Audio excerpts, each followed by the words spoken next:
यदि huge vacancy पड़ी हुई है जिसकी वजह से लोको पायलट्स को रेस्ट छुट्टी में दिक्कत हो रही है, या मोर देन 10 आवर्स एक लोको पायलट ड्यूटी कर रहा है, हमारे लोकोमोटिव्स में जो टेम्परेचर शोर करता है, हाई होता है एसी न होने की वजह से, वह मोर देन 50 डिग्री हुआ करता है। आप देख सकते हैं कि सिग्नलिंग की टेक्नोलॉजी बार बार विफल हो रही है। इन तमाम चीज़ों को यदि आप अपने नज़र से देखें तो आपको पता लग जाएगा कि किन चीज़ों की ज़्यादा ज़रूरत है सरकार को तवज्जो करने की। रात में उसकी ड्यूटी कैसे कम किया जाए, इस पर हाईटेक होने की ज़रूरत है, न कि इंफ्रास्ट्रक्चर पर हाईटेक होकर के आप सुरक्षा था लोको पायलट्स को बहुत ज़्यादा सुविधाएं दे सकते हैं। अच्छा, लेकिन आप समझ सकते हैं कि एक ड्राइवर 4 नाइट जगा हुआ, एक माइक्रो स्लीपिंग टर्म होता है कि 5वें नाइट जब वो चलेगा या चौथे नाइट में ही जब वो रात में लगेगा ड्यूटी, तो क्षण भर के लिए भी उसकी आंख पलक झपकती है, तो दुर्घटनाओं की संभावना बढ़ने की बात हो सकती है। सरकारी उपक्रम और सरकारी कर्मचारियों की तादाद कम करके और निजी क्षेत्र के उपक्रमों और निजी कंपनियों और संविदा कर्मियों को ज़्यादा से ज़्यादा तवज्जो देकर के व्यवस्था लोकोमोटिव WJ12 हो रहा है, स्टेशनों पर टाइल्स मार्बल्स लग रहा है, लेकिन आज यदि ह्यूज वैकेंसी पड़ी हुई है जिसकी वजह से लोको पायलट्स को रेस्ट छुट्टी में दिक्कत हो रही है, या मोर देन 10 आवर्स एक लोको पायलट ड्यूटी कर रहा है, हमारे लोकोमोटिव्स में जो टेम्परेचर शोर करता है, हाई होता है एसी न होने की वजह से, वह मोर देन 50 डिग्री हुआ करता है। उसके बाद एक ड्राइवर से डिफरेंट ट्रैक्शन के लोकोमोटिव चलवाए जा रहे हैं। उसके अलावा आप देख सकते हैं कि सिग्नलिंग की टेक्नोलॉजी बार बार विफल हो रही है। इन तमाम चीज़ों को यदि आप अपने नज़र से देखें तो आपको पता लग जाएगा कि किन चीज़ों की ज़्यादा ज़रूरत है सरकार को तवज्जो करने की। और एक लोको पायलट्स जो सुरक्षित संरक्षित रूप से ट्रेनों का संचालन करता है, उसको आराम कैसे दिया जाए, उसको रेस्ट छुट्टी कैसे मिले, उसको रात में उसकी ड्यूटी कैसे कम किया जाए, इस पर हाईटेक होने की ज़रूरत है, न कि इंफ्रास्ट्रक्चर पर हाईटेक होकर के आप सुरक्षा था लोको पायलट्स को बहुत ज़्यादा सुविधाएं दे सकते हैं। अच्छा, तो ये संरक्षित सुरक्षित रूप से हम ट्रेन का चढ़ता है तो भगवान का नाम लेता है, अल्लाह का नाम लेता है, अपने इष्ट देव का नाम लेता है, भगवान का नाम लेता है, अल्लाह मियाँ का नाम लेता है कि हे भगवान मुझे सही सलामत हमारे गंतव्य तक मुझे और हमारे यात्रियों को पहुंचा दीजिए। लेकिन आप समझ सकते हैं कि एक ड्राइवर 4 नाइट जगा हुआ,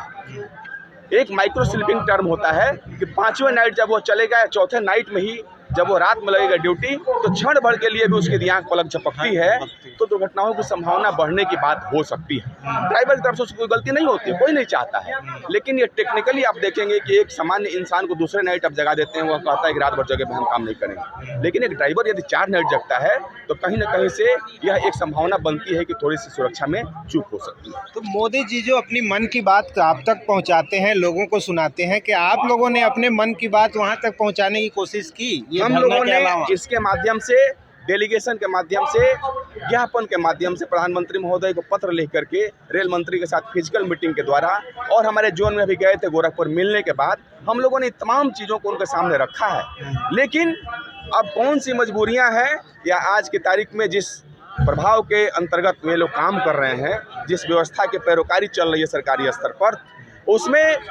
कहीं ना कहीं से मैन पावर कम करने की, एक्सेस ड्यूटी लिए जाने की, एक ही आदमी से डिफरेंट ट्रैक्शन के लोकोमोटिव को चलवाए जाने की बातें कहीं न कहीं से आती होगी, ताकि कम आदमियों में ज़्यादा से ज़्यादा काम कराया जा सके। इसका दबाव हम समझ सकते हैं कि हो सकता है कि व्यवस्था के ऊपर और सरकार के ऊपर होगा। तो आप लोग तो सरकारी ड्यूटी हैं, हम लोग तो पूरी तरह से सरकार और देश के समर्पित लोग हैं। तो क्या जो ये कमी की जा रही है, कटौती की जा रही है, ये जो निजी क्षेत्र में दिया जा रहा है, क्या वो भी एक उपाय है कि आप लोगों को कम करके और जो निजी क्षेत्रों से अदानी अंबानी जो बार बार आरोप लगता है उनके हाथों में दे दिया जाए और उनसे लोगों को लिया जाए? हाँ, ये कही जा सकती है बात कि सरकारी उपक्रम और सरकारी कर्मचारियों की तादाद कम करके और निजी क्षेत्र के उपक्रमों और निजी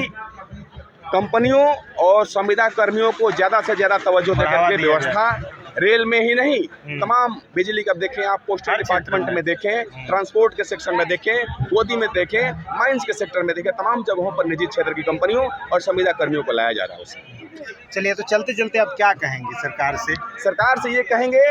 कि जैसे हम लोग रेलवे के सबसे सेंसिटिव और सबसे जिम्मेदार किस्म के कारकुन हैं, एम्प्लॉई हैं, हम लोगों की जो जेन्युइन जस्टिफाइड डिमांड्स हैं, ड्यूटी आवर्स को लेकर के, रेस्ट को लेकर के, इनकम टैक्स स्लैब को लेकर के, माइलेज के रेट को लेकर के, हम चाहेंगे कि सरकार इन तमाम चीज़ों को ठंडे दिमाग से सोच करके और इसका एक सम्मानजनक हल निकाले सरकार। अब अगला स्टेप क्या होगा? हम लोग को एक जिम्मेदार नागरिक होने की वजह से जो हमारे पास डेमोक्रेटिक अख्तियार, संवैधानिक अधिकार मिले हुए हैं, हम लोग अंत तक इनका सहारा लेंगे। अगर सरकार सुनेगी तो ठीक है, और नहीं तो फिर सरकार को अंतिम हमारा जो शस्त्र है स्ट्राइक का, उस पर सरकार को एक समय के बाद सूचना देकर के हम लोग हो सकता है कि उसका इस्तेमाल करें। अच्छा, बिहार में चुनाव भी है इसी बीच में, क्या उस पर भी कोई फर्क पड़ेगा? नहीं, अब चुनाव का बात तो हम लोग राजनीतिक कर्मी है नहीं, उस पर हम लोग पॉलिटिकल कमेंट कुछ करने के लिए। चलिए, नेशनल दस्तक की आपसे गुजारिश है कि अगर इसको बचाना चाहते हैं तो नेशनल दस्तक को सब्सक्राइब करने के लिए रेड कलर के सब्सक्राइब बटन को दबाएं, फिर बेल आइकन की घंटी दबाएं। नेशनल दस्तक को बचाने के लिए बहुत जरूरी है कि हर खबर को शेयर करें, लाइक करें, कमेंट जरूर करें।